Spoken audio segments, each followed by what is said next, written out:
ওপৰৰ পৰা চাম য'ৰ পৰা সূৰ্য প্ৰথম দেখা যায়। এয়া লোকভৱন ইটানগৰ। আমি এতিয়া ইয়াৰ ভিতৰত সোমাম। আমাৰ মামা আহি আছে। মামা চাই দিয়ক এবাৰ। আমাক এতিয়া মামাই দেখাব লোকভৱন। এতিয়া আমাৰ পাৰ্টি আহি আছে। চাই দিয়া।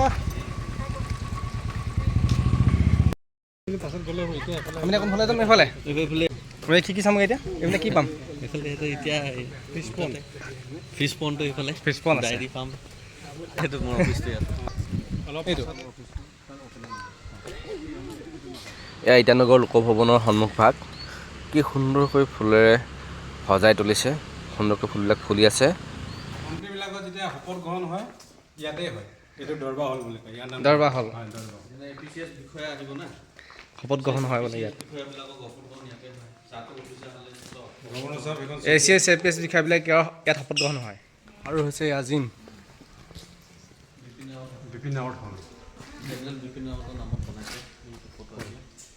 আগতে CSD আছিলে, চিফ কমাণ্ড যে বুজাম নে? দাদা এটা অলপ খুৱাই দিছে জানে কি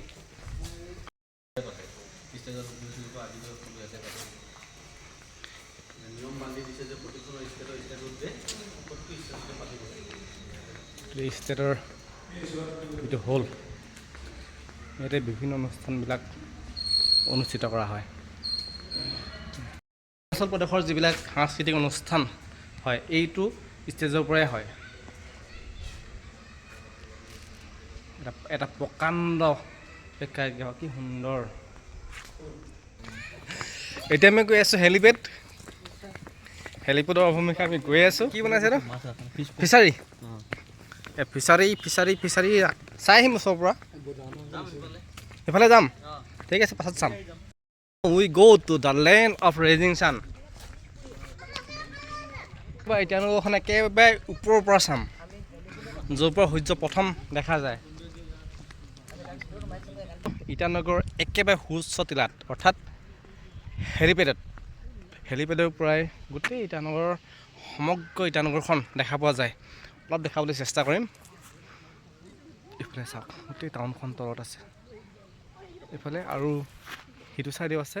ইটানগৰ সুউচ্চ টিলাত অৱস্থিত ৰাজভৱনৰ পৰা দেখা এক নান্দনিক দৃশ্য। চাওকচোন কি সুন্দৰ পৰিৱেশ। ইয়াৰ পৰা কিমান সুন্দৰকৈ ইটানগৰখন দেখি। অন্যটো চাইড দেখাবলৈ চেষ্টা কৰিছোঁ। এয়া চাওক,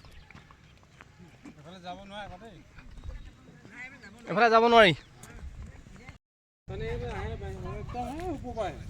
ওপৰৰ পৰা আহে আহি ইয়াত পাই আহি পানীটো।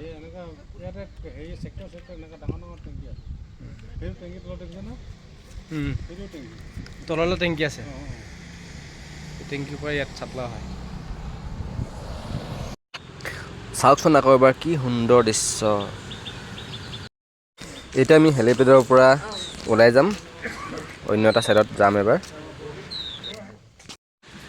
এয়া হৈছে ৰাজভৱনৰ আৰ্টিফিচিয়েল ৱাটাৰফল। ইয়াত মেচিন চলাই দিলে ওপৰৰ পৰা পানী পৰিব। খুব ধুনীয়া এটা দৃশ্য দেখিবলৈ পোৱা যায়। এতিয়া যিহেতু এতিয়া বন্ধ সময়, এতিয়া বন্ধ কৰি থৈছে, সেই গতিকে পানী দেখা পোৱা নাই আপোনালোকে। আৰু এয়া হৈছে ফিচাৰী। অলপ আগত যি আপোনালোকক দেখাইছিলোঁ এয়া হৈছে। ইয়াত মাছ নাই বাৰু এতিয়া। কি সুন্দৰকৈ বনাইছে। ইয়াত ফটোশ্বুট কৰিবলৈও খুব ভাল এটা দৃশ্য। যেতিয়া লাইট জ্বলাই দিয়া হয় তেতিয়া বেছি ভাল লাগে দেখিবলৈ। আৰু এয়া হৈছে ৰাজভৱনৰ ডায়েৰী ফাৰ্ম। ইয়াত 4জনী জাৰ্চি গাই পুহিছে আৰু গাখীৰবিলাক ৰাজভৱনত যোগান ধৰা হয়। ৰাজভৱনৰ আটাইতকৈ ভাল লাগিল এই দৃশ্যটো। গেটত থকা এই দৃশ্যটো কপৌফুল, গিবন আৰু ধনেশ পক্ষীয়ে যি সুন্দৰ দৃশ্য অংকন কৰিছে, এই দৃশ্যটো আটাইতকৈ ভাল লাগিল। আৰু ৰাজভৱনৰ পাৰ্কত আমাৰ ল'ৰা ছোৱালীবিলাক তেনেধৰণে অলপ খেলালোঁ। তাৰপাছত আমি ৰাওনা হ'লোঁ বুদ্ধ মন্দিৰৰ অভিমুখে।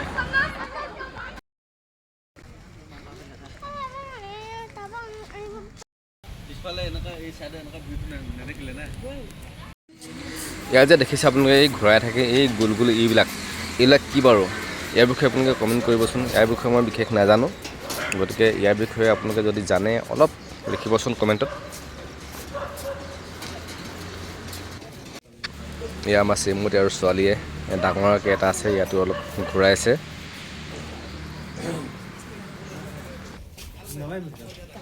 এনেধৰণে আমি ইটানগৰৰ দ্বিতীয় দিনটো পাৰ কৰিলোঁ।